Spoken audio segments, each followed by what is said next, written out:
नमस्कार, आदाब, बहुत-बहुत स्वागत आप सभी का। आप देख रहे हैं खास कार्यक्रम नज़र और नज़रिया। मैं हूँ आपके साथ बुशरा खानम फाहद। पहले वंदे मातरम पर चर्चा कराकर बीजेपी पूरी तरीके से अपनी फजीहत करा चुकी है और अब विपक्ष की मांग पर एसआईआर या फिर कहें कि चुनाव सुधार को लेकर चर्चा लगातार लोकसभा में हो रही है। राज्यसभा में वंदे मातरम को लेकर जिस तरह से और लोकसभा में जब इसको लेकर चर्चा हुई तो आपने देखा कि आरएसएस से लेकर भारतीय जनता पार्टी उस सब का इतिहास खोलकर सामने रख दिया गया। बीजेपी को ये लग रहा था कि ऐसा करके वो कांग्रेस को घेरेगी, नेहरू की गलतियों की बात करेगी, मुस्लिम लीग या मुस्लिम परस्त बताकर कांग्रेस को ये बताएगी कि वो कैसे देश विरोधी है और किस तरह से वो उन ताकतों से मिली रही। लेकिन पूरा पासा ही उल्टा पलट गया बीजेपी और आरएसएस के ऊपर और आरएसएस की पूरी कलई जो है एक तरह से खुलकर सामने आ गई, वो भी तथ्यों पर आधारित तमाम बातें विपक्ष के जो नेता हैं उन्होंने लोकसभा और राज्यसभा दोनों में की। अब आपको पता है कि कल से लगातार एसआईआर पर चुनाव सुधार को लेकर ये चर्चा चल रही है। उस पर कल जिस तरह से राहुल गांधी ने अपनी बातों को रखा, उसके बाद से पूरी बीजेपी एक तरह से तिलमिला गई। पहली बार ये ऐसा हुआ कि लोकसभा के अंदर पार्लियामेंट की कार्रवाई में, क्योंकि पार्लियामेंट में जो भी बातें बोली जाती हैं वो ऑन रिकॉर्ड होती है, कोई रैली या फिर प्रेस कॉन्फ्रेंस में बोली गई बात नहीं है, बल्कि ये तमाम संसद की जो कार्रवाई है उसमें ये दर्ज हो जाती हैं। कल राहुल गांधी ने जिस तरह से ज्ञानेश कुमार गुप्ता को घेरा और जो साठगांठ है चुनाव आयोग की, भारतीय जनता पार्टी की, उसकी जो पूरी पोल खोली, तब से कल से बीजेपी पूरी तरीके से तिलमिलाई हुई है। ये बताया जा रहा है कि आज किसी भी वक्त अमित शाह इसको लेकर अपना बयान देंगे, क्योंकि कल राहुल गांधी ने अमित शाह को भी कटघरे में खड़ा किया था। वो कह रहे थे कि देखिए, जब मैं ये बात कह रहा हूं तो ऊपर छत की तरफ, सीलिंग की तरफ देख रहे हैं अमित शाह गृह मंत्री, क्योंकि उन्होंने कहा कि एजेंसीज किस तरह से उस पर आरएसएस का कब्जा है, चुनाव आयोग पर आरएसएस का कब्जा है, कैसी मिली भगत है और उसके साथ साथ जो तमाम नियुक्तियां हो रही हैं यूनिवर्सिटीज में जो हो रही है, वाइस चांसलर्स की जो हो रही हैं, उस सब के बारे में भी राहुल गांधी ने कल बात कही। मैं आपको यही बता दूं कि संजय सिंह से लेकर और तमाम जो नेता हैं उन्होंने किस तरह से धो डाला बीजेपी को, वो सब हम देख रहे हैं। लेकिन इस सब के बीच जो एक अहम खबर जो मैं आपके सामने रखने जा रही हूं वो ये कि आपको पता है कि 12 राज्यों में, राज्य और यूनियन टेरिटरी में अभी एसआईआर की जो कार्रवाई है वो चल रही है। पश्चिम बंगाल है जिसमें, इसके अलावा उत्तर प्रदेश है और तमाम राज्य हैं। उत्तर प्रदेश से जो बड़ी खबर है वो ये है कि जो एसआईआर की प्रक्रिया 11 दिसंबर तक वहां पर होनी थी फॉर्म को सबमिट करने की, अब चूंकि 17.7% जो फॉर्म्स थे वो वापस नहीं आए हैं। लगभग 2.25 करोड़ के करीब जो मतदाता हैं वो सूची से बाहर हो सकते हैं। ये बात संजय सिंह ने राज्यसभा में उठाई, अखिलेश यादव ने भी इस बात को प्रेस के सामने रखा है। लगातार इस बात को उठाया जा रहा है और अब आपको पता ही है कि लगभग 15.44% जो है, मैं आपको एक बार ये आंकड़ा जो है वो आपके सामने में यहां पर रखना चाहूंगी कि लगभग 15.44 करोड़ जो हैं वो मतदाता हैं उत्तर प्रदेश में और इनमें से बताया गया है कि लगभग 6% जो है अनुपस्थित रहे, 10% स्थानांतरित और 4% जो है वो मृत पाए गए हैं। अगर इन टोटल को हम मिला लें तो लगभग 20% का ये आंकड़ा जो है वो कहीं ना कहीं बैठता है, जिसमें गोरखपुर से 5 लाख, कानपुर से 5 लाख, कुशीनगर से 3.5 लाख, लखनऊ से 2.3 लाख, कन्नौज से 2.43 लाख, बलरामपुर से लगभग 4 लाख ये वोटर्स जो हैं वो अभी तक उनके फॉर्म्स वापस नहीं आए हैं और ये विपक्ष का कहना है कि लगभग 3 करोड़ के करीब जो मतदाता हैं, जो कि 15.44 करोड़ हैं, उनमें से वो लिस्ट से उनका नाम गायब हो सकता है। अब ऐसे में ये कहा जा रहा है कि क्योंकि इतना लगभग 17.7% जो फॉर्म है वो वापस नहीं आए हैं, तो ऐसे में 15 दिन जो तारीख है फॉर्म सबमिशन की उसको बढ़ा दिया गया है। तो आप सोचिए, जो विपक्ष लगातार कह रहा था कि आनन फानन में किस तरह से ये पूरी की पूरी प्रक्रिया जो है कराई जा रही है, बीएलओ जिस तरह से सुसाइड कर रहे हैं, वो काम के प्रेशर में, दबाव में काम नहीं कर पा रहे हैं, लगातार उनकी जान जा रही है, तमाम मुद्दा तो उठाया ही जा रहा था। अब आप ये देखिए कि लगातार एसआईआर को लेकर जो डेट है वो बढ़ती जा रही है, क्योंकि लोगों को जाहिर सी बात है अपना काम भी है और उसके साथ साथ वो ये सब कुछ भी कर रहे हैं। तो ऐसे में ये डेट जो है वो उत्तर प्रदेश में बढ़ा दी गई है। उत्तर प्रदेश में ये मामला जो है वो लगातार बड़ा हुए जा रहा है। और अभी जब मैं आपसे बात कर रही हूं तो फिलहाल लोकसभा में अमित शाह चुनाव सुधार या एसआईआर पर अपनी बातों को रख रहे हैं, वो हम आपको सुनवाएंगे। लेकिन उससे पहले मैं आपको सुनवाना चाहूंगी कि कल संजय सिंह ने इसी एसआईआर प्रक्रिया को लेकर क्या कुछ कहा था। बहुत महत्वपूर्ण बातें उन्होंने कही थी। वायरल है उनका वो पूरा का पूरा जो वीडियो है, हालांकि एक लंबा ये वीडियो है 4 मिनट का, लेकिन उसका कुछ अंश है जो मैं आपको सुनवाना चाहती हूँ। आपको मातृभूमि से प्यार है, आप देशभक्ति की बात करेंगे, आप देशभक्ति की बात कर रहे हैं। अरे मैंने साइकिल चोर सुना था, लॉकेट चोर सुना था, स्कूटर चोर सुना था, मैंने सुना था तमाम तरह के चोर होते हैं। आप लोग तो वोट चोर निकल गए हिंदुस्तान के अंदर। वोट चोर, 3 करोड़ वोट उत्तर प्रदेश में 3 करोड़ वोट की चोरी करने जा रहे हैं। कल की मीटिंग में पता चला 17.5% वोट उत्तर प्रदेश में काटे जाएंगे। आप ये कर रहे हैं, ऐसे लोकतंत्र को मजबूत करेंगे? ऐसे आप मातृभूमि की सेवा करेंगे? ऐसे आप मातृभूमि की वंदना करेंगे? मान्यवर, मैं आप लोगों से सिर्फ इतना कहना चाहता हूं मान्यवर आपके माध्यम से कि हमने फिल्मों में सीन देखी है, डाकू लोग आते हैं जय भवानी जय भवानी जय भवानी कह के और वो गांव का गांव लूट के चले जाते हैं। जय भवानी कह के गांव का गांव लूट के चले जाते हैं। हम इस देश के अंदर किसी भी सरकार को वंदे मातरम और भारत माता की जय लगाकर देश को लूटने की इजाजत नहीं देंगे। वंदे मातरम लगाएंगे, भारत माता की जय लगाएंगे, जय हिंद भी कहेंगे, राष्ट्रगान भी कहेंगे, वंदे मातरम भी गाएंगे, लेकिन देश के साथ गद्दारी और धोखेबाजी नहीं करने देंगे, आपको नहीं करने देंगे। ये देशभक्ति के नारे हैं। तो अभी आपने सुन लिया यहाँ पर संजय सिंह को, और अभी अमित शाह जो है वो पार्लियामेंट में बोल रहे हैं और उन्होंने ये कहा है कि चुनाव आयोग सरकार के अंडर काम नहीं करता है। विपक्ष के आरोपों पर लोकसभा में अमित शाह बात रख रहे हैं अपनी, वो मैं आपको सुनवाऊंगी, लेकिन उससे पहले आप अखिलेश यादव को सुन लीजिए, जो उन्होंने ये कहा है कि दरअसल एसआईआर ही एनआरसी है। उन्होंने बहुत गंभीर बातें कही हैं जो सुनना बहुत जरूरी है। सुनिए आप अखिलेश यादव को। जिसका वोट होता है वही भारत का नागरिक होता है, और जो भारत का नागरिक होता है उसी को अधिकार मिलता है वोट डालने का। ये सोची समझी रणनीति साजिश षड्यंत्र है कि एसआईआर के बहाने ये लोग एनआरसी कर रहे हैं और तमाम लोग छूटते जा रहे हैं।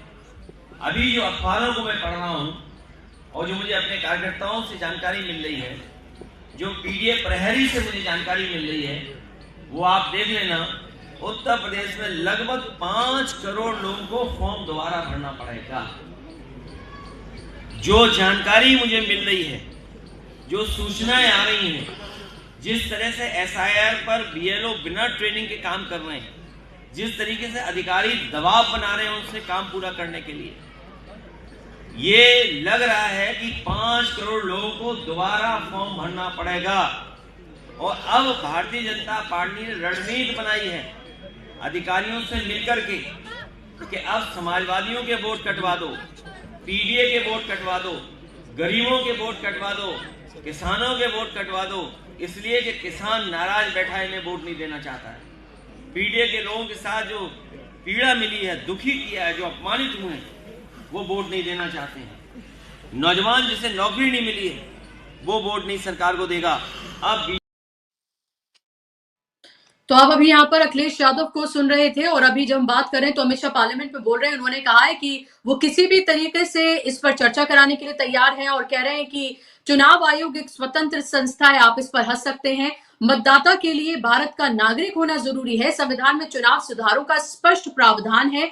इतिहास को छोड़कर आगे बढ़ सकते हैं। और ये कह रहे हैं कि एसआईआर पर जो कांग्रेस है वो दरअसल झूठ फैला रही है। उन्होंने कहा कि वोटर लिस्ट में सुधार चुनाव आयोग की जिम्मेदारी है। तो सवाल यही है कि ये सारी बातें तो चुनाव आयुक्त को कहनी चाहिए। अमित शाह आखिर ये तमाम बातें क्यों कह रहे हैं, ये एक सवाल है, क्योंकि लगातार विपक्ष इल्जाम लगा रहा है कि पूरी की पूरी मिलीभगत जो है वो चुनाव आयोग और भारतीय जनता पार्टी की है। चुनाव आयोग को अपने ऑफिस को भारतीय जनता पार्टी में शिफ्ट कर देना चाहिए। ये जो प्रिटेंस है, दिखावा है, ये भी खत्म हो जाए। और अब आप ये देखिए कि सिर्फ एक पार्टी है, वाहिद पार्टी, भारतीय जनता पार्टी, जो एसआईआर पर जिसको कोई परेशानी नहीं है, जिसको किसी तरह का कोई इसको गिलानी नहीं है। बाकी तमाम जो विपक्ष की पार्टियां हैं, जिनसे लगातार जिनके अधिकार जिनसे छीने जा रहे हैं, जो वोटर हैं जिनसे उनके अधिकार छीने जा रहे हैं, जो लाखों की तादाद में वोट अधिकार यात्रा में जो शामिल हुए, वो सब ये सवाल पूछ रहे हैं। बीजेपी ये सवाल नहीं पूछ रही है। बीजेपी जब भी चुनाव आयोग पर सवाल उठता है तो बीजेपी प्रेस कॉन्फ्रेंस करने के लिए उतर जाती है। और अब यहां पर पार्लियामेंट में अमित शाह बोल रहे हैं। मैं जाऊंगी अपने मेहमानों के पास। मेरे साथ दो खास मेहमान जुड़ गए। स्क्रीन पर आप मेहमानों को ले आइए और फिर हम बीच में सुनेंगे अमित शाह को भी, सुनेंगे कि आखिर इस बारे में उनका कहना क्या है। क्या इसमें भी नेहरू की कोई गलती निकालेंगे, कांग्रेस को कोसेंगे? कोई ना कोई, जाहिर सी बात है कि सांप्रदायिक ध्रुवीकरण किए बगैर तो उनकी दाल गलती नहीं है, तो हो सकता है कि उसकी बात भी वो करेंगे। घुसपैठियों का जिक्र वो जरूर करेंगे, क्योंकि वो कह रहे हैं कि शहरी होना जरूरी है। जाहिर सी बात है, शहरी होना जरूरी है, इसमें कौन इनकार कर रहा है। लेकिन किस तरह से वो एजेंडा सेट कर रहे हैं, बिहार से लेकर बंगाल और उत्तर प्रदेश तक, कि वहां पर डिटेंशन सेंटर जो है खोले जाएंगे, डोर टू डोर कैंपेन चलाई जा रही है, जहां पर रोहिंग्या बांग्लादेशी जो है, ऐसा उनका कहना है कि उनको दरअसल पकड़ा जाएगा और उनको डिटेंशन सेंटर में भेजा जाएगा। तो आप समझ लीजिए कि किस तरह की पटकथा आने वाले यूपी इलेक्शन के लिए लिखी जा रही है। दो खास मेहमान मेरे साथ जुड़ गए हैं। एक इलाहाबाद में बैठे हुए हैं, मेरे साथ के राय जी हैं, जाना माना चेहरा है, पॉलिटिकल एनालिस्ट हैं, वकील हैं, इलाहाबाद हाई कोर्ट में वो प्रैक्टिस करते हैं और लगातार अपनी बातों को बेबाकी से वो रखते हैं। राय साहब, बहुत स्वागत आपका कार्यक्रम में। मेरे साथ वरिष्ठ पत्रकार धनंजय जी भी जुड़ गए हैं। धनंजय जी बिहार से आते हैं, लेकिन फिलहाल वो अभी हैं महाराष्ट्र में। दोनों मेहमानों का ही स्वागत है। लेकिन के राय साहब, आपसे शुरुआत मैं करना चाहूंगी। उत्तर प्रदेश में 3 करोड़ के करीब अगर वोटर कटने जा रहे हैं, जिसकी बात संजय सिंह ने भी कही, जिसकी बात अखिलेश यादव ने भी कही, अब तो ये खुद चुनाव आयुक्त जो है उत्तर प्रदेश के, वो कह रहे हैं कि इतने फॉर्म वापस नहीं आए और आखिरकार उन्हें वोट जो तारीख है फॉर्म जमा करने की वो बढ़ानी पड़ रही है। इतनी हड़बड़ी, इतनी बौखलाहट आखिर क्यों है? अभी तो उत्तर प्रदेश में चुनाव भी नहीं है। देखिए, उत्तर प्रदेश भारतीय जनता पार्टी और राष्ट्रीय स्वयंसेवक संघ के आंख की किरकिरी है। हजारों करोड़ खर्च करके उन्होंने अयोध्या में राम मंदिर बनाया और 22 जनवरी को मोदी जी ने एक ऐसा संदेश दिया जिसका मतलब यह था कि भारत में अब जो चुनाव होगा, अगला चुनाव जो 2024 का, वो भगवान राम को, जैसे इन्होंने 2019 में कहा था कि क्या शहीदों के नाम पर एक वोट नहीं दोगे पुलवामा के, तो वो संदेश था कि क्या भगवान राम के मंदिर के प्रति श्रद्धा व्यक्त करते हुए इस बार का वोट उनको नहीं दिया जाएगा। और उत्तर प्रदेश ने बिल्कुल सर के बल खड़ा कर दिया, और ऐसा खड़ा किया उत्तर प्रदेश में सर के बल। अखिलेश यादव ने और राहुल गांधी की टीम ने ऐसा उनको पराजित और परास्त किया कि ये जो 400 पार का इनका सपना था, वो 242 या कितने पर आकर सिमट गया और बहुमत भी नहीं मिला। पहली बार इनको बहुमत नहीं मिला। उत्तर प्रदेश में 80 में कह रहे थे 68 जीतेंगे और 62 सीट पिछली बार जीते थे, इस बार 32 हो गया। ऐतिहासिक रूप से अखिलेश यादव जी पीडीए और समाजवादी पार्टी 37 सीटों पर विजेता रही और कांग्रेस 6-8 सीटों पर रही। तो उत्तर प्रदेश इनके नींद में सबसे बड़ी बाधा है। इनके राज्य में राज्यारोहण का जो 2047 का सपना है, और उत्तर प्रदेश को इन्होंने मॉब लिंचिंग से लेकर और बुलडोजर से लेकर और कुंभ से लेकर और राम मंदिर तक सबका ये प्ले फील्ड बनाए, सबका मैदान बनाए हुए हैं। उत्तर प्रदेश के धार्मिक जितने नगर हैं, चाहे बनारस हो, चाहे काशी हो, चाहे अयोध्या हो, चाहे त्रिकुट हो, चाहे जो भी हो, मथुरा हो, वृंदावन हो, हजारों करोड़ रुपया उसके डेवलपमेंट पर खर्च करके धार्मिक भावनाएं भड़काई जा रही हैं। और उस उत्तर प्रदेश में गरीबों ने, किसानों ने फैजाबाद से अयोध्या से चुनाव हार गए हैं। भगवान राम की धरती से ये चुनाव हार गए और जिसका खामियाजा वहां के गरीबों, दलितों, पिछड़ों को भुगतना पड़ा। गांव गांव में सवर्ण सामंतों ने, दबंग लोगों ने, भाजपा संघ के लोगों ने हरिजनों को, दलितों को, मुसहरों को, मुसलमानों को, पिछड़ी जातियों को पीटा है, झोपड़ियां जलाई है, ये कह के कि तुम हरामखोर लोग, 5-5 किलो अनाज देकर तुम लोग को जिंदा किया गया, मनरेगा की मजदूरी करा के तुम लोग को खाना खिलाया गया, और तुम भगवान राम के प्रति इतना बड़ा रामद्रोही हो तुम लोग। ये सपना ही बिखर गया उनका। इसलिए उत्तर प्रदेश में ये जो एसआईआर है, एक्चुअली उत्तर प्रदेश का एसआईआर, उत्तर प्रदेश में भाजपा के रिवाइवल का एकमात्र रास्ता बचा है। अभी आप परसों चंद्रशेखर रावण का आपने सुना होगा कि उनकी कॉन्स्टिट्यूएंसी में 60-70 हजार वोट कम हो गए। जितने भी वो सारे इलाके जहां से कांग्रेस और समाजवादी पार्टी जीती है, वहां से युद्ध स्तर पर यह प्रयास कर रहे हैं। या ये विश्वास नहीं होगा, ये कहा जा रहा है, सूचनाएं मिल रही है कि भाजपा के कार्यालय में बीएलओ को बुलाकर उनको मीटिंग कराया जा रहा है। एक बीएलओ जिसने आत्महत्या किया, उसने खुद कहा कि हमसे कहा गया कि आप पिछड़ों और दलितों और मुसलमानों का वोट काट दो, और बिना किसी प्रिपरेशन के। मैं इलाहाबाद के हाईकोर्ट वाले इलाके में रहता हूं, यहाँ तमाम जज हैं, हाईकोर्ट सुप्रीम कोर्ट के तमाम विधायक, मंत्री और सांसद लोग रहते हैं। एक भी बीएलओ को मैंने यहाँ की सड़क पर घूमते नहीं पाया, कोई किसी के घर नहीं जा रहा है, और ये बार जगह जगह से शिकायतें। और इस बार ये जो कह रहे हैं कि 98% फॉर्म भर गए और 88% फॉर्म भर गए, ये कुल ये कर्मचारी और जो इनका स्कूल है सरस्वती शिशु मंदिर के अध्यापक और इनके लोग और संघ के प्रचारक लोग, ये सब फॉर्म भर रहे हैं। हमारे घर में 3 लोगों सिर्फ एक आदमी का नाम है, दो आदमी का नाम न है, और जाना पड़ रहा है 5 किलोमीटर दूर पता लगाने, वहां कोई सहयोग नहीं मिल रहा है। तो और उत्तर प्रदेश में देखिए, कांग्रेस ने भी बस्ती बस्ती, गांव गांव अपना अभियान छेड़ दिया। हर शहर में पीडीए की गाड़ियां दौड़ रही हैं, जनता के बीच में जा रही हैं, वो पंचायत कर रही हैं, कैंप लगा रही हैं। तो विपक्ष भी कमर कसे हुए, विपक्ष इस लोकतंत्र को बचाने के लिए सिर्फ लोकसभा और राज्यसभा में ही अपनी आवाज नहीं बुलंद कर रहा, चाहे अखिलेश लेकिन अमित शाह तो कह रहे हैं कि ये झूठ फैला रहा है, विपक्ष झूठ फैला रहा है। पिछले 4 महीने से लगातार एसआईआर को लेकर कह रहे हैं कि क्या किसी विदेशी को हम वोट करने दें? वोट तो वही करेगा जो देश का नागरिक है। जब अमित शाह तो ऐसे व्यक्ति हैं जो अपने गुजरात के लिए विदेशी हो गए थे, इनको कह दिया गया था कि आप गुजरात प्रांत में प्रवेश नहीं कीजिएगा। वो तो समझते हैं अमित शाह और उनका जो चेला है, जो कौन गुप्ता है, जो चीफ इलेक्शन कमिश्नर, बंगाल में तो उसने बिहार में तो 4 जिले हैं सीमांचल के, एक भी बांग्लादेशी, एक भी वो विदेशी नहीं पाए, एक भी रोहिंग्या नहीं पाया। उसके पहले झारखंड में भी इसी बिना पर चुनाव लड़ रहे थे।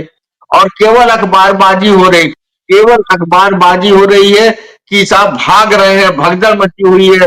लखनऊ नगर निगम से 500 बांग्लादेशी सफाई कर्मचारी भाग खड़े हुए, और कहां से भाग खड़े हुए वोटर, कहीं से भी अब दे देने ज्ञानेश गुप्ता के अंदर 1% भी ईमानदारी बची हो, और उनका काम मोदी जी और शाह जी की चाटुकारिता, चापलूसी करना न हो, तो बता दो दुनिया के सामने। ज्ञानेश गुप्ता की इतनी हिम्मत हो सकती है कि सच को बोलने के लिए राहुल गांधी को यह व्यक्ति कहता है कि तुम अफिडेविट दो, नहीं तुम देश से माफी मांगो। ये इतना उद्दंड और इतना दम्भी और इतना गुरूर का आदमी ये क्यों नहीं कह रहा है, कोई सूची जारी क्यों नहीं करता है कि ये बांग्लादेशी है, रोहिंग्या है और ये इस देश में वोटर बने हुए हैं? ये क्यों नहीं कहते हैं? वो राकेश सिन्हा बात कर रहे हैं। जी आप बहुत इंपॉर्टेंट बात कर रहे हैं, और आपके पास मैं लौट रही हूं। मैं यहाँ पर कोट करना चाहूंगी क्योंकि अमित शाह अभी लगातार पार्लियामेंट में बोल रहे हैं। उन्होंने कहा है कि हरियाणा चुनाव में फर्जी वोटिंग नहीं हुई है, और ये कहा कि राहुल गांधी ने जो हरियाणा को लेकर जो एटम बम जो उन्होंने प्रेस कॉन्फ्रेंस की थी, उसको लेकर कह रहे हैं कि वो दरअसल लगातार उसमें झूठ बोला गया है। उन्होंने कहा कि घुसपैठिया देश का सीएम या पीएम तय नहीं कर सकते हैं। राहुल गांधी ने 5 नवंबर को परमाणु बम फोड़ा और जो उन्होंने बातें कही हैं, राहुल ने हरियाणा में फर्जी वोटिंग के जो आरोप लगाए हैं वो पूरी तरीके से गलत हैं, ये उनका कहना है। धनंजय जी, ये जवाब क्या चुनाव आयोग को नहीं देना चाहिए था, चुनाव आयुक्त को नहीं देना चाहिए था? ये क्या चुनाव आयुक्त को जो कहना चाहिए था वो अमित शाह क्यों कह रहे हैं, वो सर्टिफिकेट क्यों दे रहे हैं?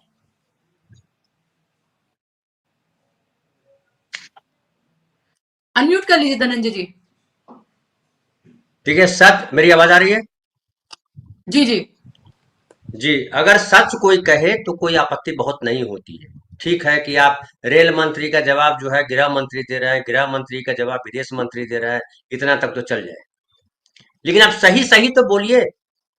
राहुल गांधी ने तो बाकायदा परमाणु बम फोड़ा या एटम बम फोड़ा या पटाखा फोड़ा, जो भी किया उन्होंने सबूत दिए ना। उन्होंने कहा यहाँ गड़बड़ी है, यहाँ गड़बड़ी है। संसद में भी बोला कि एसआईआर होने के बाद बिहार में 1,22,000 मतदाता डुप्लीकेट पाए गए।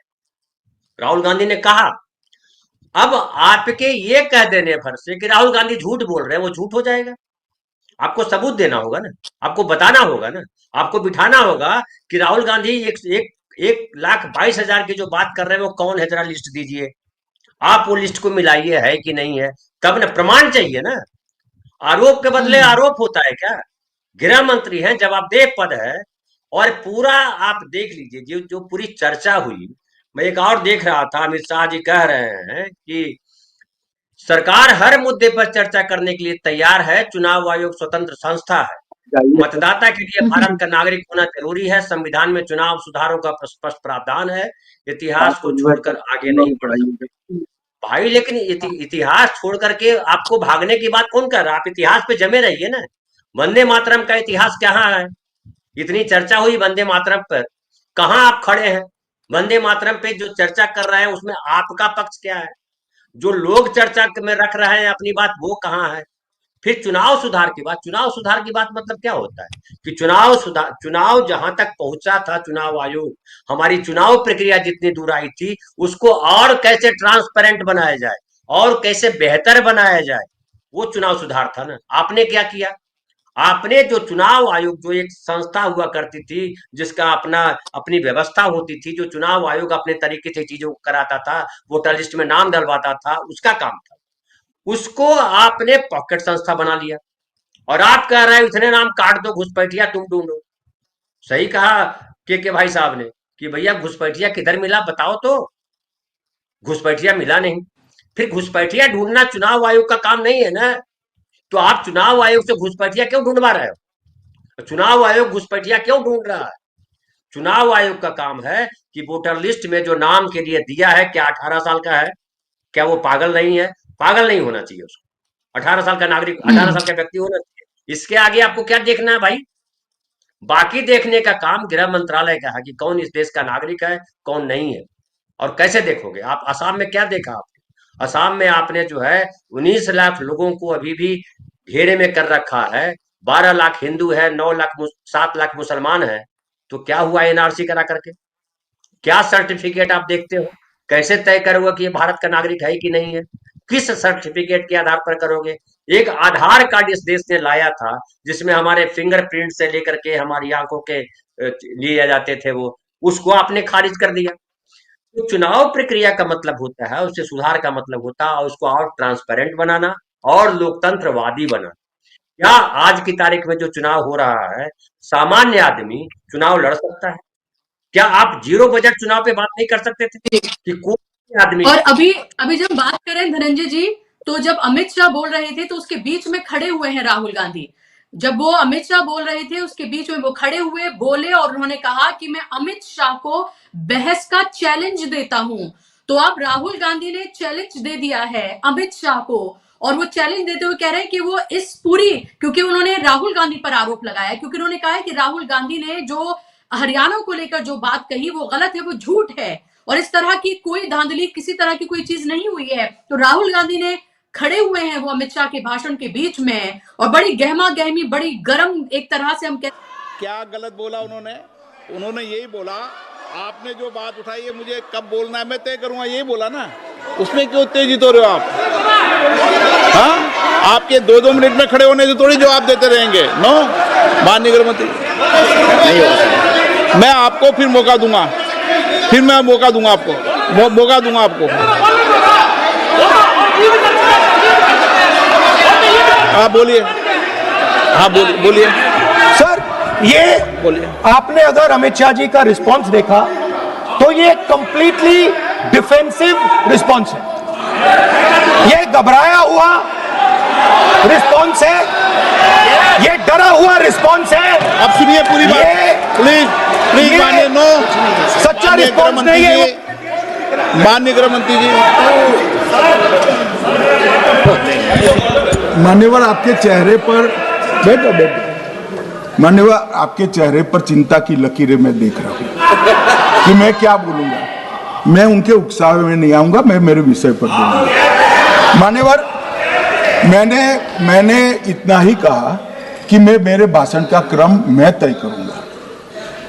मेरे भाषण का पहले क्या बोलना, बाद में क्या बोलना, मैं तय करूंगा। और मैं मानता हूं कि हर एक वक्ता का ये अधिकार है, उनका भी है, मेरा भी है। कल वो बोल रहे तो हम ऐसा थोड़ी ना बोले आप झूठ क्यों बोल रहे हो, हम नहीं बोले, नहीं बोल सकते साहब। वो माननीय विपक्ष के नेता है, वो बोल सकते अपना भाषण मान्यवर। और मैंने तो ये भी कहा, मेरा पूरा भाषण छूट कर कुछ बच जाता है तो आप पूछेगा, मैं जवाब दूंगा। मगर अब धैर्य भी चाहिए और सुनना भी चाहिए, दोनों चीजें करनी पड़ती है। मान्यवर, वोट चोरी का कोहराम बचा। मैं वोट चोरी किसको कहते हैं वो बताना चाहता हूं। वोट चोरी के 3 आयाम हैं।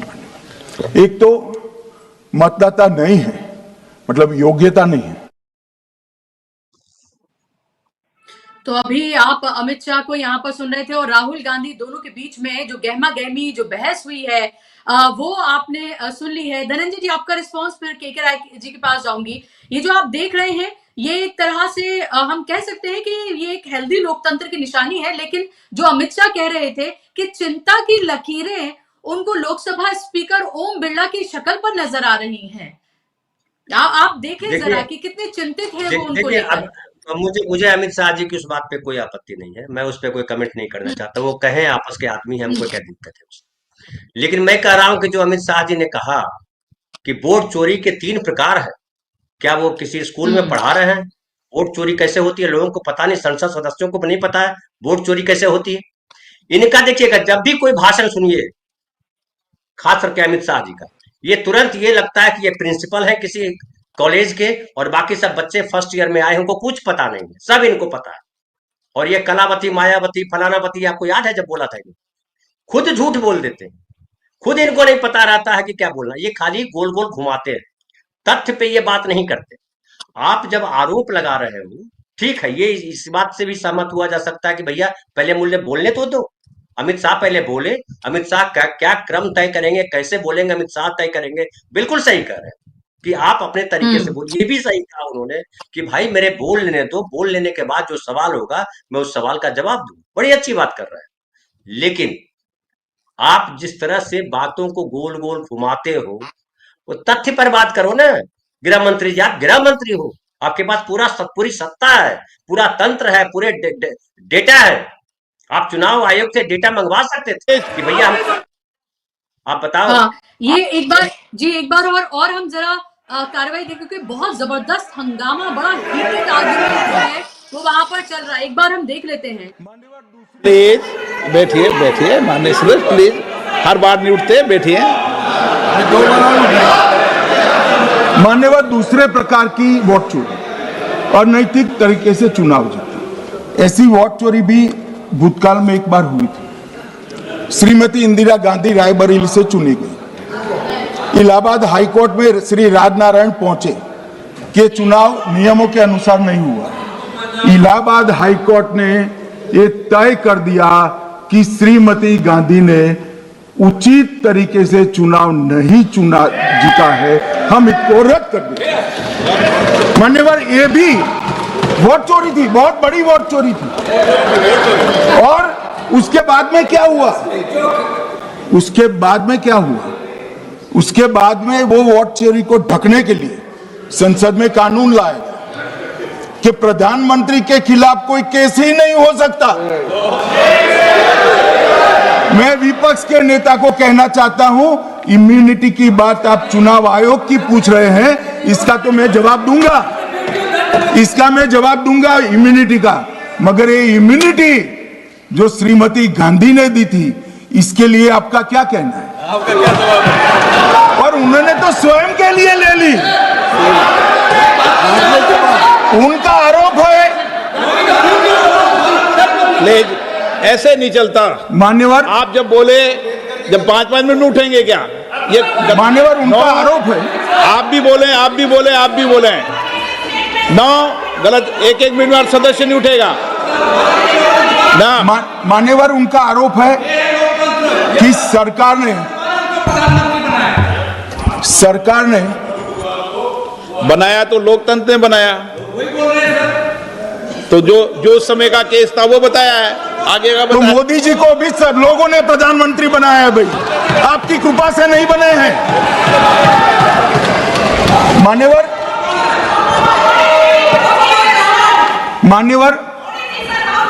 नो प्लीज सर, ऐसे मानक तरीका ठीक नहीं है आपका, 2-2 मिनट में उठना।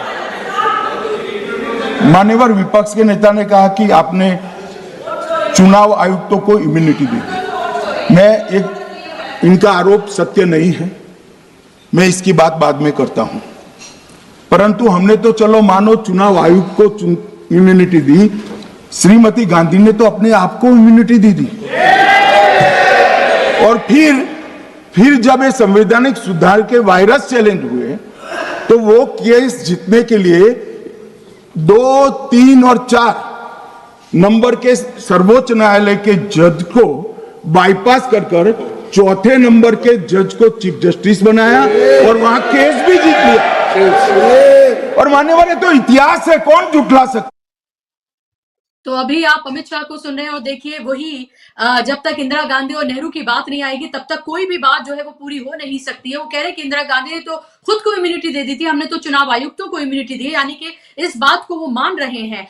अमित शाह के भाषण के बीच में जब राहुल गांधी बोले, उन्होंने कहा कि आप हमारे जो प्रेस कॉन्फ्रेंसेस है उस पर बहस करें। मैं आपको चैलेंज देता हूं कि जो 3 प्रेस कॉन्फ्रेंसेस अब तक राहुल गांधी ने की हैं उस पर उन्होंने अमित शाह को चैलेंज दिया है। तो पूरी तरीके से वाद विवाद का जो पूरा सिलसिला है वो पूरा चल रहा है यहाँ पर। और अभी आप ये देखिए कि बार बार जिस तरह से लोकसभा स्पीकर जो कह रहे हैं या अमित शाह जो कह रहे हैं, उन्हें याद रखना चाहिए जब विपक्ष के नेता बोल रहे होते हैं, चाहे वो राहुल गांधी हो या दूसरे विपक्ष के नेता हो, लोकसभा जब राज्यसभा में बोल रहे होते हैं तो खुद बीजेपी और जो स्पीकर की कुर्सी पर बैठे हुए वो क्या करते हुए नजर आते हैं, वो तो साफ तौर पर दिखता ही है कि लेवल प्लेइंग फील्ड पार्लियामेंट के अंदर भी विपक्ष के पास नहीं है। आपकी प्रतिक्रिया राय साहब, फिर धनंजय जी आपके पास आ रही हूं फिर आपकी प्रतिक्रिया के लिए। देखिए, राहुल गांधी और अमित शाह के अलावा एक तीसरे व्यक्ति की भूमिका पर भी थोड़ा नजर डालने की जरूरत है, वो ओम बिरला। ये हमारे पंच हैं, ये लोकसभा के पंच हैं। और अगर एक पंच जो है, एक सरपंच, जो पंच परमेश्वर कहानी के रचयिता प्रेमचंद ने जिस पंच की कल्पना की थी, अगर वो चाकर और चारण की तरफ भूमिका निभाए और वो हंटर लेकर विपक्ष को चुप कराने की कोशिश करे, तो इससे बुरा इस देश के लोकतंत्र के लिए कुछ नहीं होगा। और ये पूरा लोकसभा में जब से प्रियंका गांधी बोलना शुरू की, महुआ मोइत्रा ने बोला, राजा ने बोला, सब में इसकी पूरी कोशिश है। और इसके माथे पर पसीना दिखने लगता है जब विपक्ष का कोई आदमी बोलता है। और अमित शाह के एक सेंटेंस को मैं जरा पूरा करूं, उन्होंने कहा, मान्यवर आपके चेहरे पर चिंता की लकीरें दिख रही है। ओम बिरला जी को कहा था, पूरा सेंटेंस ये रहा होगा, मान्यवर मेरी दुर्दशा देखकर आपके चेहरे पर चिंता की लकीरें मुझे दिख रही हैं। दुर्दशा यह है कि माननीय राहुल गांधी के आक्रमण और बौछारों के सामने इनके पास कोई डिफेंस नहीं थी।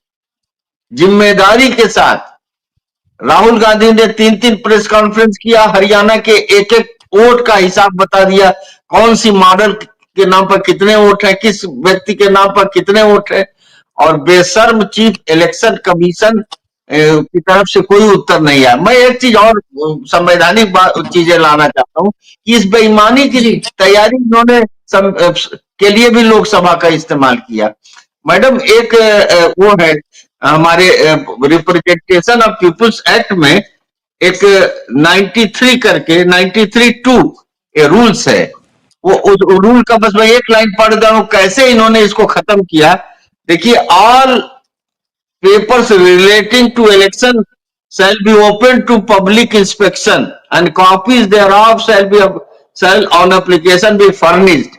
इसका मतलब चुनाव में जो भी सीसी का टीवी फुटेज सब कुछ आप प्राप्त कर सकते हैं। और जैसे पंजाब और हरियाणा हाईकोर्ट ने कहा, जो सुप्रीम कोर्ट के वकील थे उनकी इनको दिया जाए, वैसे ही स्पेशल लोकसभा में इन्होंने बहुमत के आधार पर 93(2) को समाप्त कर दिया। अब ये जानते हैं कि अब बेईमानी का दौर शुरू हुआ, इसलिए इन्होंने इस रूल को ही समाप्त कर दिया। अब आप कोई भी कागज नहीं मांग सकते, कोई फुटेज नहीं मांग सकते, कहीं से भी आप प्रमाणित नहीं कर सकते। और ये तो राहुल गांधी के लोगों का 6-6 महीने का दिन रात का काम था कि उन्होंने एक एक चीज को जो है। और दूसरी चीज 17C फॉर्म 17C होता है, हर काउंटिंग के समय हर उस पे टेबल पे इसको दिया जाता है, बताया जाता है, यह भी देने से मना कर दिए।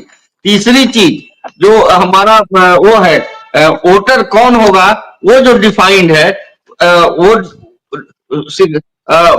Section 16 of the representation of people's act में, उसमें 3 ही चीज लिखा है कि वो भारत का नागरिक हो, वो दिमाग से दुरुस्त हो और वो किसी कानून के द्वारा डिस्क्वालिफाइड ना हो। चौथी कोई चीज नहीं है। चौथी जो भी है वो गृह मंत्रालय। और ये जो इलेक्शन कमीशन को पावर दे दिया है नेशनल रजिस्टर बनाने का और सिटीजनशिप तय करने का, यह बहुत खतरनाक है। तो मैं समझता हूं कि राहुल गांधी मुझे तारीफ करना चाहिए। वो कह रहे हैं, अमित शाह कह रहे हैं के राय साहब कि जो सोनिया गांधी हैं वो दरअसल बिना नागरिक बने ही वो वोटर बन गई थी, वो ये कह रहे हैं। और अभी तक जो मामला है वो कोर्ट में चल रहा है। हालांकि ये सवाल जब प्रियंका गांधी से पूछा गया तो प्रियंका गांधी ने कहा कि ये पूरी तरीके से झूठ है। मीडिया में आज जो न्यूज एजेंसी है उन्होंने उनसे सवाल पूछा था, क्योंकि ये मामला जो है ये कल से चल रहा है। प्रियंका गांधी ने कहा ये पूरी तरीके से झूठ है। तो इंदिरा गांधी भी आ गई है, नेहरू भी आ गए हैं, अब तक पटेल भी आ गए हैं, और अब सोनिया गांधी भी आ गई है, और राहुल गांधी पे तो इल्जाम लग ही रहा है। और ये इलेक्शन लॉ में देखिएगा, बहुत सारे ऐसे लोग जो एनआरआईज थे, जो भारत के नागरिक अब नहीं है, उनको विशेष परिस्थितियों में वोटिंग राइट्स मिलता है। या विदेश से जो आकर रहते हैं कुछ समय के लिए, उनको विदेशों में लोग स्टूडेंट पढ़ने जाते हैं ऑक्सफोर्ड कैम्ब्रिज में या और देशों में, फ्रांस के जर्मनी के यूनिवर्सिटीज में, उनको भी उन छात्रों को भी वोटिंग राइट्स मिलता है। तो ये अमित शाह को तो जानकारी भी बहुत कम है ना। ये दोनों भाई इतने कम पढ़े लिखे हैं कि इनको जब तक लिख के ना दिया जाए या कोई टेलीप्रॉम्प्टर ना हो, वो कोई बुनियादी मौलिक बात ये बताते हैं तो उसमें गलती होती है।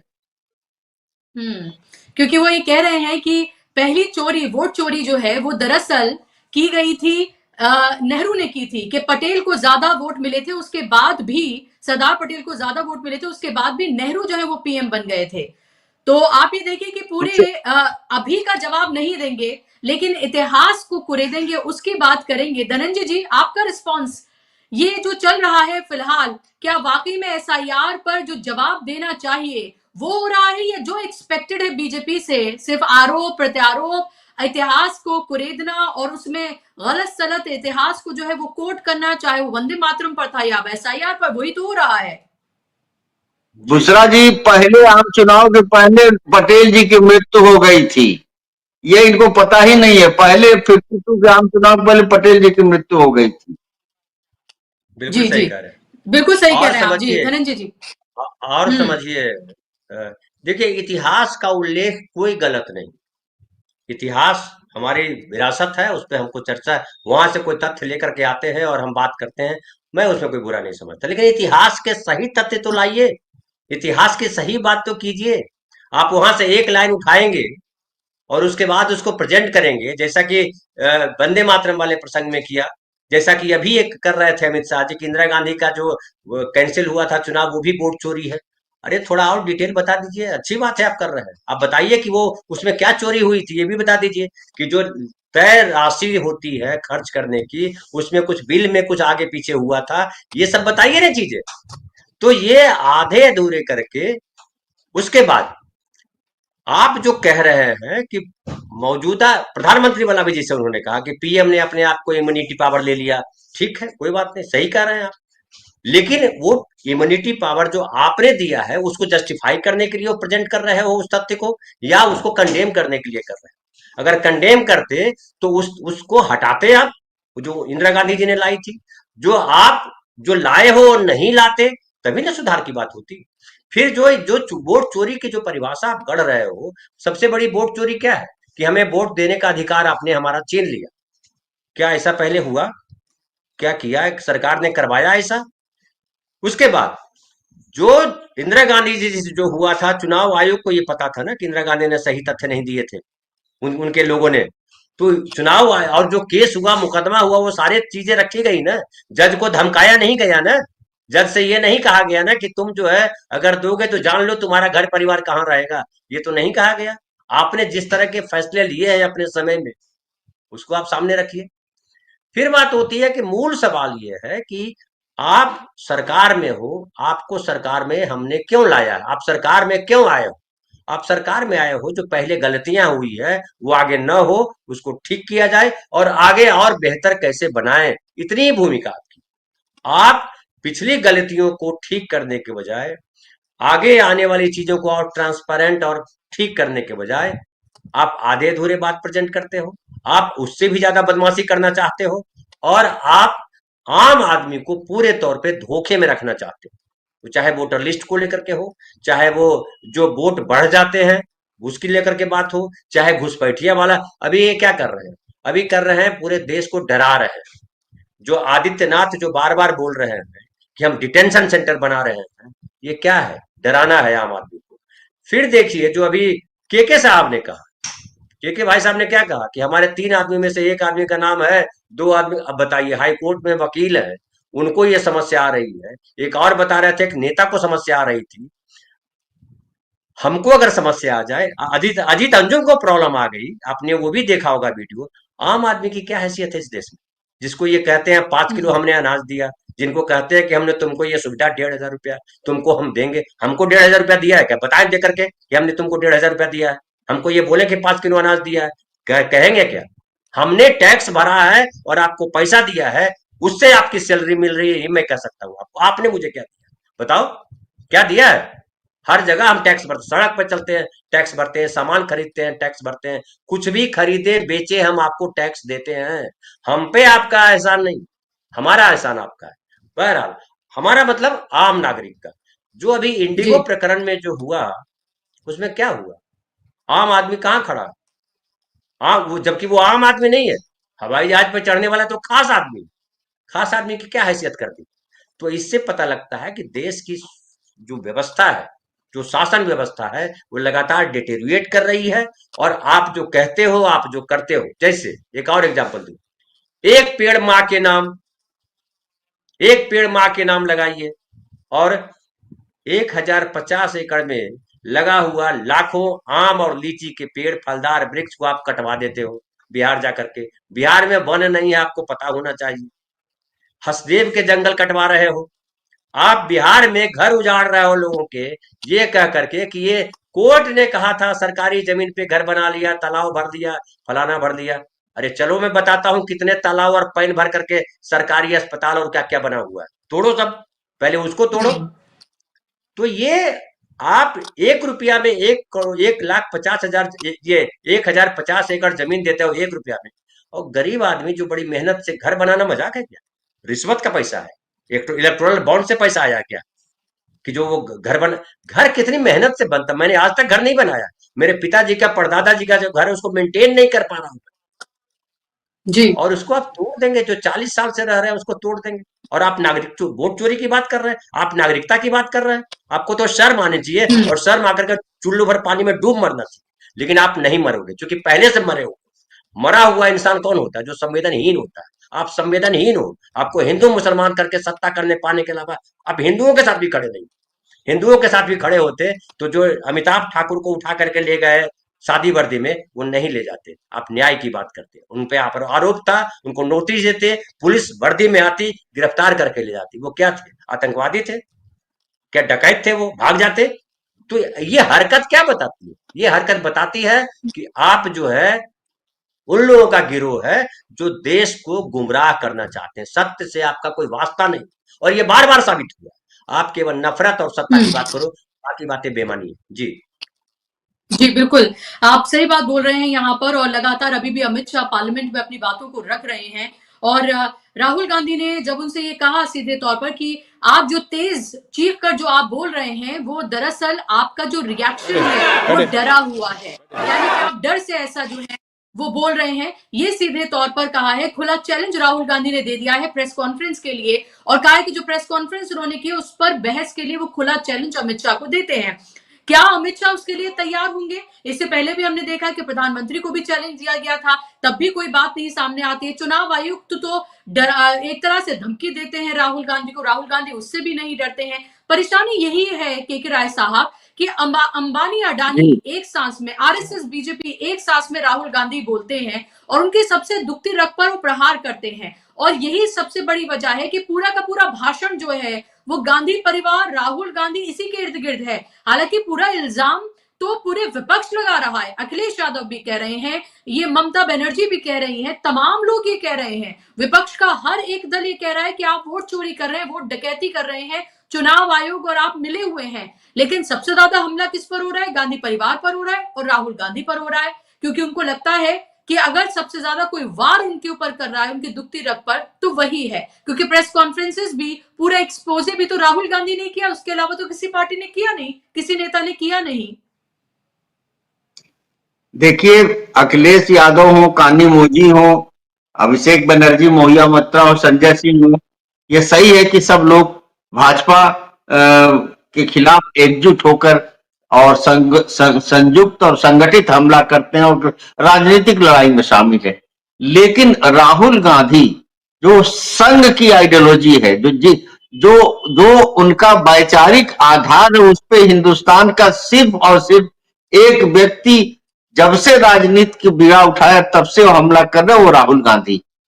इनको ये लग रहा है कि ये जो अखिलेश यादव या अभिषेक बनर्जी के भाषण से हम चुनाव हार सकते हैं, हमारी सीटें घट सकती हैं, हम अपदस्थ हो सकते हैं। लेकिन राहुल गांधी के भाषण को दिल दिमाग इस देश के अंदर आ गया, नौजवान यह समझ गया कि आरएसएस एक सांप्रदायिक फासिस्ट संगठन है जो केवल इस देश के पूंजीपतियों की सेवा कर सकता है, जिसके चलते बेरोजगारी, गरीबी, भूखमरी सब कुछ होगा, तो इनका वजूद मिट जाएगा। फिर ये इलेक्शन हारने का खतरा नहीं, इनको अपने वजूद को मिटने का खतरा है। जो लड़ाई महात्मा गांधी ने लड़ी, लोहिया ने लड़ी, नेहरू ने लड़ी, और जो सांप्रदायिकता के खिलाफ पीढ़ियों ने कुर्बानी दिया, उस लड़ाई का परचम जो राहुल गांधी के हाथ में। ये फर्क है, ये फर्क है। संजय सिंह का जिसने भी स्पीच किया, पूरा देश ताली बजा रहा है, लेकिन उस वैचारिक धरातल पर जहां से राहुल गांधी बोल रहे हैं, जहां से इसके कम्युनल डिवाइसिव पॉलिटिक्स को जो चोट कर रहे हैं और जितनी मेहनत कर रहे हैं, मुझे आश्चर्य है कि इतनी भारी बेईमानी और थोपी गई हार के बाद बिहार के राहुल गांधी हो चाहे सारा विपक्ष हो, कैसे मैदान से हटने को तैयार नहीं, कैसे कमर कसे हुए है कि इस देश में लोकतंत्र बचाने के लिए इस लोकतंत्र विरोधी फासिस्ट वोट चुराने वाली पार्टी को हम सत्ता से बेदखल करेंगे। जी, आपने बात बोली है कि किसी का भी मनोबल टूट सकता है, एक के बाद एक जिस तरह से चुनाव हरवाए जा रहे हैं, जिस तरह से वोट चोरी हो रही है, जो बोगस वोटिंग से लेकर तमाम, जिसका पूरा एक्सपोजे तथ्यों के साथ, जबकि रीडेबल डेटा जो है वो नहीं दिया गया, उसके बाद भी राहुल गांधी ने, उनकी टीम ने जो मेहनत करके जो देश के सामने रखा, उससे पहले तो ये विमर्श का हिस्सा भी नहीं था। ये विमर्श का हिस्सा इसी वजह से बना कि विपक्ष ने, राहुल गांधी ने इसको जिस मजबूती से उठाया है, और बिहार का चुनाव 90% के स्ट्राइक रेट से बीजेपी ने जीता। उनको लगा कि इसके बाद तो जो इंडिया गठबंधन है वो पूरी तरीके से तार-तार हो जाएगा, बिखर जाएगा, टूट जाएगा, और उन्होंने कमर तोड़ दी है, ये सब कुछ होगा। लेकिन अभी भी आप ये देखिए कि उनको ये पता है कि लड़ाई लंबी है, लंबी चढ़नी है, और जिन ताकतों से वो लड़ रहे हैं वो इतना आसान नहीं है। हर तरीके से देखिए कोई किसी तरह का कोई लेवल प्लेइंग फील्ड ही नहीं है कहीं पर भी, पार्लियामेंट के अंदर, पार्लियामेंट के बाहर, एजेंसीज के जरिए, चुनाव आयोग के जरिए, बैंक अकाउंट तक फ्रीज किए गए, वो सब हमने देखा है। उसके बाद भी विपक्ष लड़ता हुआ दिख रहा है। जब लोग ये पूछते हैं, धनंजय जी लास्ट कमेंट आपका संक्षेप में, जब ये लोग पूछते हैं कि विपक्ष क्या कर रहा है, विपक्ष से सवाल ज्यादा पूछने लगते हैं लोग जब मायूस हो जाते हैं। विपक्ष क्या कर रहा है वो तो दिख रहा है, सड़क पर भी जो कर रहा है, संसद के अंदर भी जो कर रहा है, सुप्रीम कोर्ट में भी जो कर रहा है, वो सब तो दिख ही रहा है। नहीं, सवाल उठता है विपक्ष को क्या करना चाहिए। उसका काउंटर क्वेश्चन ये है कि विपक्ष को क्या करना चाहिए। विपक्ष को रोड खोदना चाहिए, विपक्ष को कार सेवा करके रोड बनाना चाहिए, विपक्ष को चुप रहना चाहिए, जो प्रधानमंत्री करना चाहे वो करने देना चाहिए। विपक्ष का काम है आपकी गलतियों को अंडरलाइन करना, कुछ बेहतर सुझाना, जो उनके इलाके में जो लोग हैं, जो परेशानी है आम आदमी की, वो सरकार के सामने लाना। और अगर वो परेशानी सरकार की वजह से क्रिएट हो रही है, उस पर आवाज उठाना। जैसे इंडिगो वाले प्रकरण पे विपक्ष का काम है कि वंदे मातरम, आप कह रहे हो कि वंदे मातरम जो बोलेगा वो भारत का नागरिक है, वरना नहीं है। भारत में रहना है तो वंदे मातरम कहना। अरे तो तुम ही तो नहीं कह रहे थे यार, भारत में रह रहे थे। नेहरू जी ने कहा कि जो तिरंगा नहीं फहराएगा भारत में नहीं रहेगा, भगाओ इसको पाकिस्तान। नेहरू जी ने अगर बोला होता तो आरएसएस कहाँ होता, जरा समझाइए हमको। और अभी अगर ये बोला होता नेहरू ने, मैं आपसे बात कर रही हूँ जी धनंजय, जब मैं आपसे बात कर रही हूँ तो अब ईवीएम को लेकर अमित शाह कह रहे हैं कि ईवीएम लाने का कानून जो है वो दरअसल राजीव गांधी लेकर आए थे। कांग्रेस के हारने की वजह ईवीएम नहीं, नेतृत्व है। जब आप जीत रहे थे 2004, 2009, तब ईवीएम में कोई प्रॉब्लम नहीं थी। वही वाली बात जो गोदी मीडिया कहता है, जो कहता है, वही सेम बात कहते हुए नजर। अरे चलिए क्यों लेकर आए। नहीं बुसरा जी सवाल ये नहीं है, ये देश नेताओं के लिए नहीं है ना, ये देश गृह मंत्री के लिए नहीं है ना, ये देश हमारे लिए है। हमको संदेह है, हमको चाहिए ट्रांसपेरेंसी। और संदेह खड़ा किसने किया? ठीक है, कांग्रेस ने लाया ईवीएम, संदेह खड़ा किया खुद अडवाणी जी ने। किताब किसने लिखी ईवीएम मशीन को लेकर के?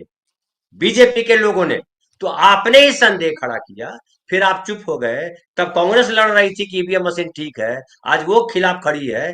तो हम कह रहे हैं हटा दो ना यार इसको, जो लफड़ा क्रिएट कर रहा है। आम आदमी के संदेह को दूर करना चुनाव आयोग और सरकार की भूमिका है, उनका कर्तव्य है, काम है। आप वो करो, आप बहस मत करो फालतू, ये उसने किया कि वो किसने किया। हम हमारे लिए है ना, हमारे लिए लग रही है, ये इम्पोर्टेंट मजबूत। बिल्कुल बिल्कुल, केके राय जी की आवाज है वो खुली हुई है। आप महत्वपूर्ण बातें कह रहे हैं और ये लगातार अभी चर्चा जो है वो चल ही रही है। देखना ये होगा कि क्या और बातें इसमें सामने निकल कर आती हैं। महत्वपूर्ण चर्चा है। इंपॉर्टेंट ये है कि एसआईआर और जो पूरा का पूरा चुनावी धांधली है, ट्रांसपेरेंसी जो है, उसको लेकर चर्चा तो हो रही है और ये पार्लियामेंट के अंदर हो रही है। और ये इसलिए हो रही है, ये चर्चा पिछले ही सेशन में होनी थी, लेकिन इस पर नहीं राय बनी, नहीं की। जाहिर सी बात है बीजेपी जब चाहेगी तब करेगी, लेकिन विपक्ष पूरा अड़ा रहा और आखिरकार मजबूर होना पड़ा सत्ता पक्ष को कि वो इस पर चर्चा कराएं, बहस कराएं। और अब ये सब कुछ जो हो रहा है वो देश ही नहीं दुनिया देख रही है कि कैसे जो देश दुनिया का सबसे बड़ा लोकतंत्र है, जो चुनाव सुधार के लिए जाना जाता था, जिनके चुनाव आयुक्तों को दूसरे देश में बुलाया जाता था कि ताकि वो दिखाएं कि कैसे चुनाव किए जाते हैं फ्री एंड फेयर, आज वही चुनाव आयोग और वही चुनाव आयुक्त, वही सिस्टम कैसे कटघरे में आकर खड़ा हो गया है, ये पूरा देश देख रहा है। बहुत बहुत शुक्रिया आपका केके राय साहब और धनंजय जी, कार्यक्रम का हिस्सा बनने के लिए, समय देने के लिए बहुत धन्यवाद। शुक्रिया आप तमाम दर्शकों का भी। नमस्कार।